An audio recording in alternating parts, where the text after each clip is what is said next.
ಇವತ್ತು ನಾವು ಕನ್ನಡ ಸಂಧಿಯಲ್ಲಿ ಸ್ವರಸಂಧಿಯಾದ ಆಗಮ ಸಂಧಿ ಬಗ್ಗೆ ತಿಳ್ಕೊಂಬಮ್ಮಿ. ಆಗಮ ಸಂಧಿ ಅಂದ್ರೆ ಸ್ವರದ ಮುಂದೆ ಸ್ವರವು ಬಂದು ಸಂಧಿ ಆದಾಗ ಪೂರ್ವ ಪದದ ಕೊನೆಯ ಸ್ವರವು ಲೋಪವಾದರೆ ಅಥವಾ ಬಿಟ್ಟು ಹೋದರೆ ಆ ಸಂಧಿ ಪದದ ಅರ್ಥವು ಕೆಡುವಂತಿದ್ದರೆ ಆಗ ಹೊಸದಾಗಿ ಯ ಅಥವಾ ವ ಎಂಬ ವ್ಯಂಜನಾಕ್ಷರಗಳು ಬರುತ್ತವೆ. ಅದನ್ನು ಆಗಮ ಸಂಧಿ ಅಂತ ಕರಿತೀವಿ. ಆಗಮ ಸಂಧಿಯ ಉದಾಹರಣೆ ಮೂಲಕ ತಿಳ್ಕೊಂಬಮ್ಮಿ ಸ್ಪಷ್ಟವಾಗಿ.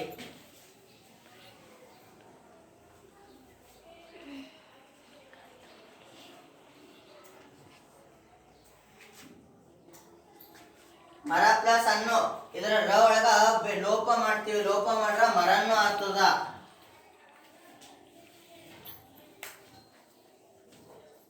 ಈಗ ಇದಕ್ಕೆ ಅರ್ಥ ಅದೇನು?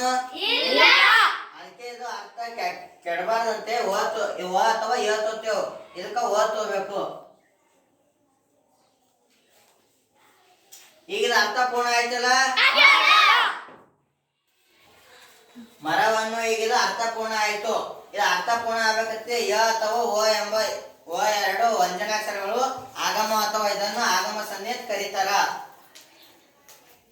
ಆಗಮ ಸಂಧಿಯಲ್ಲಿ ಎರಡು ಪ್ರಕಾರಗಳು, ಯಕಾರಾಗಮ ಸಂಧಿ, ವಕಾರಾಗಮ ಸಂಧಿ.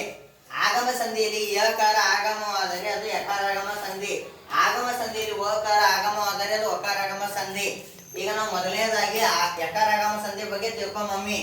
ಪೂರ್ವ ಪದದ ಅಂತ್ಯದಲ್ಲಿ ಆ ಇ ಎ ಐ ಸ್ವರಗಳಿದ್ದು ಎದುರಲ್ಲಿ ಯಾವುದೇ ಸ್ವರವಿದ್ದರೂ ಯಕಾರವಾಗುತ್ತದೆ. ಆದ್ದರಿಂದ ಇದನ್ನು ಯಕಾರಾಗಮ ಸಂಧಿ ಅಂತ ಕರಿತೀವಿ. ಪೂರ್ವ ಪದದ ಕೊನೆಯಲ್ಲಿ ಆ ಇ ಎ ಐಗಳಿದ್ದು ಎದುರಲ್ಲಿ ಯಾವುದೇ ಸ್ವರವಿದ್ದರೂ ಅದು ಯಕಾರಾಗಮ ಸಂಧಿ ಆಗ್ತದ. ಅದೇ ಉದಾಹರಣೆ ಮೂಲಕ ತಿಳ್ಕೊಂಬಮ್ಮಿ. ತೆನೆ ಪ್ಲಸ್ ಅನ್ನು ತೆನೆಯನ್ನು ನೇ ಒಳಗ ಎ ಅದ, ಅದಕ್ಕೆ ಯಕಾರ ಆಗಮ ಬಂದದ. ಗಾಳಿ ಪ್ಲಸ್ ಅನ್ನು ಗಾಳಿಯನ್ನು ಒಳಿ ಒಳಗ ಈ ಅದ, ಅದಕ್ಕೆ ಯಕಾರ ಆಗಮ ಆಗದ.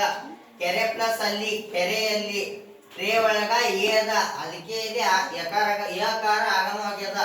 ಕೈ ಪ್ಲಸ್ ಅಲ್ಲಿ ಕೈಯಲ್ಲಿ ಕೈ ಒಳಗ ಐ ಅದ, ಅದಕ್ಕೆ ಯಕಾರ ಆಗಮ ಆಗ್ಯದ. ಮನೆ ಪ್ಲಸ್ ಅನ್ನು ಮನೆಯನ್ನು ನೇ ಒಳಗ ಎ ಅದ, ಅದಕ್ಕೆ ಯಕಾರ ಆಗಮ ಆಗ್ಯದ. ಈಗ ನಾವು ಎರಡನೇದಾಗಿ ವಕಾರಾಗಮ ಸಂಧಿ ಬಗ್ಗೆ ತಿಳ್ಕೊಂಬಮ್ಮಿ. ಪೂರ್ವ ಪದದ ಅಂತ್ಯದಲ್ಲಿ ಅ ಉ ರು ಓ ಸ್ವರಗಳಿದ್ದು ಎದುರಲ್ಲಿ ಯಾವುದೇ ಸ್ವರವಿದ್ದರೂ ವಕಾರವಾಗುತ್ತದೆ. ಆದ್ದರಿಂದ ಇದನ್ನು ವಕಾರಾಗಮ ಸಂಧಿ ಅಂತ ಕರಿತೀವಿ. ಪೂರ್ವ ಪದದ ಅಂತ್ಯದಲ್ಲಿ ಅ ಉ ರು ಸ್ವರಗಳಿದ್ದು ಎದುರಲ್ಲಿ ಯಾವುದೇ ಸ್ವರವಿದ್ದರೂ ಅದು ವಕಾರಾಗಮ ಸಂಧಿ ಅಂತ ಕರಿತೀವಿ. ಈಗ ಇದನ್ನು ಉದಾಹರಣೆ ಮೂಲಕ ತಿಳ್ಕೊಂಬಮ್ಮಿ. ಹೊಲ ಪ್ಲಸ್ ಅನ್ನು ಹೊಲವನ್ನು ಲ ಒಳಗ ಆದ, ಅದಕ್ಕೆ ವಕಾರ ಆಗಮವಾಗ್ಯದ. ಗೋ ಪ್ಲಸ್ ಅನ್ನು ಗೋವನ್ನು ಗೋ ಒಳಗ ಓದ, ಅದಕ್ಕೆ ವಕಾರ ಆಗಮವಾಗ್ಯದ. ಮಗು ಪ್ಲಸ್ ಹೀಗೆ ಮಗುವಿಗೆ ಗು ಒಳಗ ಓದ, ಅದಕ್ಕೆ ವಕಾರ ಆಗಮವಾಗ್ಯದ. ಗುರು ಪ್ಲಸ್ ಅನ್ನು ಗುರುವನ್ನು ರು ಒಳಗ ಓದ, ಅದಕ್ಕೆ ವಕಾರ ಆಗಮವಾಗ್ಯದ. ಪಿತೃ ಪ್ಲಸ್ ಇಂದ ಪಿತೃವಿಂದ ತ ಒಳಗ ರು ಒತ್ತಕ್ಷರದ, ಅದಕ್ಕೆ ವಕಾರವಾಗ್ಯದ.